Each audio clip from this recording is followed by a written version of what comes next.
ఓం నమః శివాయ. ఓం నమో నారాయణాయ. నరదృష్టి నివారణ కాళభైరవాయ నమో నమః. అక్షర తులాభార నవగ్రహ దేవతాభ్యో నమో నమః. హరి ఓం. మా ఛానల్కి స్వాగతం. చూస్తున్న వీక్షకులకు ప్రేక్షకులకు ప్రియ కాళభైరవ భగవద్బంధులకి స్వాగతం పలుకుతూ మమ్మల్ని ఎంతగానో ఆదరిస్తూ ఉండబడినటువంటి ప్రియ సోదర సోదరీమణులకు సనాతన ధర్మ సంరక్షకులకు సమస్త భగవద్బంధువులకి స్వాగతం పలుకుతూ అందరికన్నా ముందుగా హోలీ పూర్ణిమ శుభాకాంక్షలు. 1-3-2025 నుండి 15-3-2025 వరకు పుట్టినటువంటి వారందరికీ కూడా ముందస్తుగా జన్మదిన శుభాకాంక్షలు. గతంలో వివాహం చేసుకున్న వారికి వివాహ వార్షికోత్సవ శుభాకాంక్షలు. ద్వాదశ రాశుల్లో గ్రహ గమనాన్ని వీక్షింపచేద్దాం.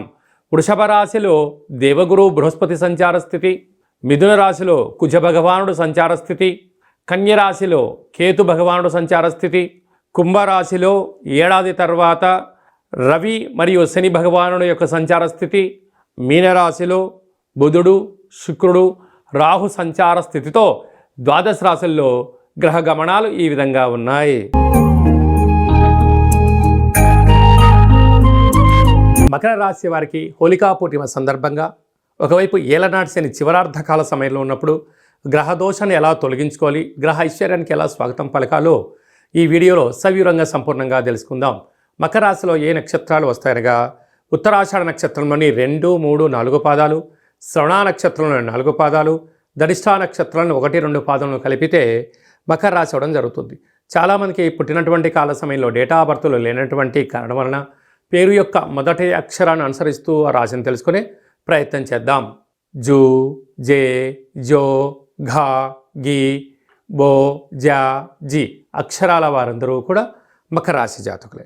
మకర రాశి వారికి ఏళ్లనాటి శనిలో చివరార్ధపు రోజులు, 30 సంవత్సరాల తర్వాత రవి భగవానుడు శనితో కలిపి సంచారం చేయడం, అలాగనే వీరికి 2వ స్థానంలో విశేష గ్రహ సంచార స్థితి ఉండడం, 3వ స్థానంలో త్రిగ్రహ కూటమి సంచార స్థితి ఉండడం, ఒకవైపు 5వ స్థానంలో గురువు, 6వ స్థానంలో కుజుడు సంచారం చేసినప్పుడు గ్రహదోషం అధికంగా ఉన్నప్పుడు గ్రహయోగం కలగడానికి ఎలాంటి విధులను పాటించాలో తెలుసుకుందాం. ఈ అనేక రకాల వీడియోలలో ఈ వీడియో మీరు చూస్తున్నారు అన్నట్లయితే నవగ్రహ దేవతలకు మీరు సేవ చేసే సమయం ఆసనమైంది. అక్షర తులాభార కార్యక్రమంలో పాల్గొనే సమయం ఆసనమైంది. 30 సంవత్సరాల తర్వాత రవి భగవానుడు శనితో కలిసి ఉండడం, ఏలనాటి శని పూర్తిగా వెళ్ళిపోయే సమయం ఆసనమైనప్పుడు ఆ అక్షర తులాభారంలో పాల్గొనడం వలన, రవి తులాభారంలో పాల్గొనడం వల్ల ఆరోగ్యము, శని భగవంతుడి యొక్క తులాభారంలో పాల్గొనడం వల్ల ఆయుష్, ఆరోగ్యం, ధనవంతులు కాబోతున్నారు.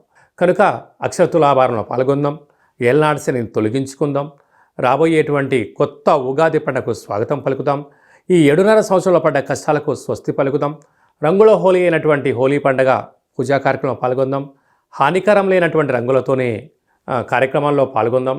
అందరికీ మంచి జరగాలని కోరుకుందాం.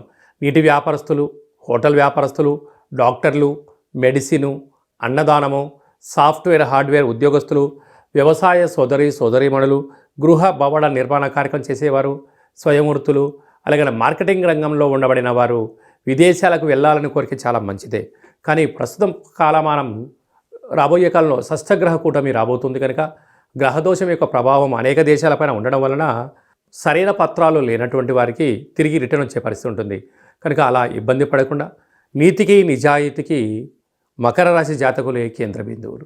కనుక ధర్మబద్ధంగా ఉండండి, మంచి జీవితానికి స్వాగతం పలకండి, కష్టాలకు స్వస్తి పలుకుదాం, ఐశ్వర్యానికి స్వాగతం పలుకుదాం. ఈ మార్చి మాసంలో అలాగనే పాల్గొన మాసంలో ముఖ్యమైనటువంటి తిథుల గురించి క్లుప్తంగా సవివరంగా సంపూర్ణంగా తెలుసుకుందాం. 6వ తారీఖున 3వ నెల 2025 తారీఖున అక్షయ కాళభైరవాష్టమి. కనుక కష్టకాలంలో ఉన్నప్పుడు దైవనామస్మరణ చేయడం, ఆధ్యాత్మిక చింతన ఉండడం, గృహంలో దీపం వెలిగించడం వల్ల సకల అష్ట కష్టాలు తొలగిపోతాయని చెప్పి గమనించాలి. 13వ తారీఖున పాల్గొనమాస శుద్ధ పూర్ణిమ, హోళికా పూర్ణిమ చేస్తూ ఉంటాం. కనుక కామద దహన కార్యక్రమంలో పాల్గొందాం, స్వామివారి యొక్క ఆశీస్సులు పొందుదాం, అఖండ అష్ట కష్టాలకు స్వస్తి పలుకుదాం. ఎందుకనగా రంగుల హేళి అంటే ఆట అని చెప్తూ ఉంటారు. అంటే సహజ సిద్ధమైనటువంటి రంగులతోనే దయచేసి అందరూ ఆడుకోండి. కలుషితం నీటితోనే ఆడుకోండి. కళల కొత్త ప్రపంచానికి స్వాగతం పలకబోతున్నాం. ఎందుకనగా ఈ సంవత్సరానికి చివరి పూర్ణిమ అవడం వలన రంగుల హోళీ అంటారు. అంటే మనకు కొన్ని ప్రాంతాల్లో కొత్త పూర్ణిమ, వచ్చేటువంటి అమావాస్యను కొత్త అమావాస్య అంటారు. అంటే పాతదనానికి వీడుకోలు పలుకుతూ కొత్తదనానికి స్వాగతం పలుకుతూ ఉంటూ ఉంటాం. అందుకే మనం అందరము కూడా రంగులతో అలంకరించుకొని ఆడుకొని ఈ పాత సంవత్సరంలో అంటే తెలుగు సంవత్సరాల్లో ఈ జ్ఞాపకాలంతను కూడా మధుర స్మృతులను గుర్తుపెట్టుకుంటూ పడ్డ అష్టకష్టాలకు స్వస్తి పలుకుతూ అష్టైశ్వర్యానికి రాబోయే కాలంలో స్వాగతం పలకాలని రంగులతో ఆటలాడుకొని మంచి కొత్త సంవత్సరానికి స్వాగతం పలుకుతాం. కనుక ఆడుకునేటువంటి వారందరూ కూడా దయచేసి సహజసిద్ధ రంగులతోనే ఆడుకోండి. కలుషితం లేని జీవనాన్ని పొందండి. ఎందుకనగా చాలా ప్రాంతాల్లో స్కిన్, హెయిర్, కళ్ళు ప్రాబ్లం అయిన సందర్భాలు కూడా చాలా ఉంటున్నాయి. దయచేసి ఎవరు కూడా పండగ పూట బాధపడకూడదు అనేటువంటిది మన సనాతన ధర్మం. అందరూ క్షేమంగా ఉండాలి, అందరూ ఆరోగ్యంగా ఉండాలి. పాత సంవత్సర పూర్ణిమకు వీడుకోలు పలుకుతూ కొత్త ఉగాది పండుగకు స్వాగతం పలుకుతూ కనుక మనమందరం కూడా వీలైతే శ్రీ రమా సహిత సత్యనారాయణ స్వామి వ్రత పూజ కార్యక్రమంలో పాల్గొనడం, దత్తాత్రేయ స్వామి యొక్క దర్శనం, శివాలయంలో పూజా కార్యక్రమం, కాళభైరవ హోమంలో పాల్గొనడం వలన సకల అష్ట కష్టాలన్నీ తొలగిపోయి కొత్త సంవత్సరానికి స్వాగతం పలకబోతున్నాం. అందరికీ శుభం, జయం, లాభాన్ని భైరవ స్వామి ఆశించాలని కోరుకుందాం. అది కాకుండా ఇంకనూ మనం విజయం సాధించగలగాలి అని అంటే ఏం చేయాలో అనేది మీకు ఒకసారి చూపిస్తాను. ఈ యొక్క పాత్ర కంచు పాత్ర అంటారు. మనకు రాసులు 12 ఎలా ఉంటాయో 12 యొక్క రాసులను ఇందులో అచ్చు వేయడం జరుగుతుంటుంది. ఈ పాత్రను మనం ఇంట్లో ఉంచుకొని ప్రతిరోజు ఉదయం పూజ చేసిన తదనంతరము, సూర్య నమస్కారం చేసిన తదనంతరము ఇలా శబ్దం చేస్తే ఓంకార శబ్దం రావడం జరుగుతుంది.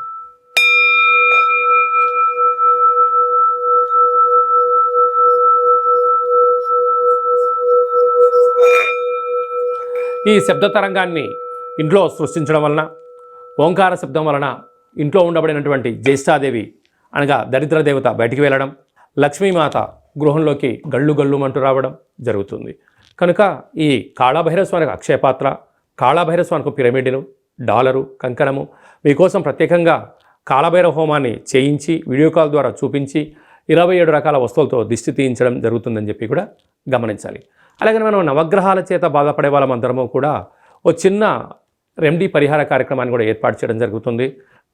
కళౌ వెంకటేశ్వర అంటారు. అంటే కలియుగ కాలంలో వెంకటేశ్వర స్వామిని స్మరించిన, ధ్యానించిన యోగదాయకం అని చెప్తారు.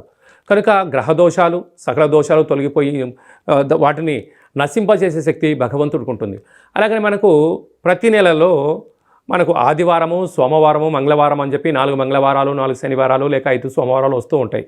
ఇలాంటి కాల సమయంలో ఆదివారం పూట సూర్య భగవానునికి స్మరించడం, 27 సార్లు నామాన్ని వ్రాయడం, సోమవారం పూట చంద్రుని స్మరించడం, 27 నామాలు వ్రాయడం.